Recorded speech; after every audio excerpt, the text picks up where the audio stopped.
जंतर मंतरवरून पोलिसांनी उचलून नेलेल्या सोनम वांगचुक यांचं रुग्णालयातही उपोषण सुरूच. कुठलेही वैद्यकीय उपचार घेण्यास स्पष्ट नकार. तर उद्या संसदेवर मोर्चा काढणारच आंदोलकांचा निर्धार. सोनम वांगचुक यांच्यासाठी ठाकरे बंधू मैदानात शिवाजी पार्कवर एकत्र येत आंदोलनाला पाठिंबा देणार. जंतर मंतरवरील पोलीस कारवाईबाबत राज ठाकरे काय बोलणार याकडे लक्ष. तुरुंगात असलेल्या मोठेगावकरच्या आरसीसी क्लासचा नीट निकालानंतर जल्लोष. आनंदोत्सवानंतर काही मिनिटातच सीबीआयकडून क्लासची झाडाझडती.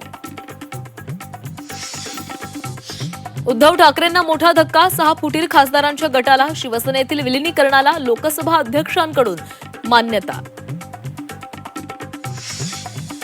भाजप शिवसेनेमध्ये कोणतीही कुरघोडी नाही. सकारात्मक स्पर्धा असायला पाहिजे. झी 24 तासच्या मराठवाडा सन्मान कार्यक्रमात पंकजा मुंडेंचं विधान. दागिने दुप्पट करण्याचा आमिष दाखवत माजी महापौरांच्या कुटुंबाची 200 तोळे सोन्याची फसवणूक. सराफाविरोधात नाशिकच्या पंचवटीमध्ये गुन्हा दाखल. अत्याचाराच्या घटनेनं बुलढाणा हादरलं. चाकू वेळाचा धाक दाखवत दोघांकडून विवाहितेवर अत्याचार.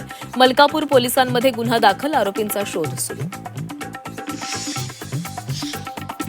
अघोषित भारनियमनामुळे ग्रामस्थांचा संताप. वाशिमच्या मनोरा महावितरण कार्यालयासमोर ग्रामस्थांचं झोपा आंदोलन. भारनियमन रद्द न केल्यास तीव्र आंदोलनाचा इशारा. राज्यात 2 दिवस वादळी वाऱ्यासह पावसाचा अंदाज. विदर्भ मराठवाड्यातही चांगल्या पावसाचा अंदाज. खरीप पिकांना जीवनदान मिळण्याची आशा.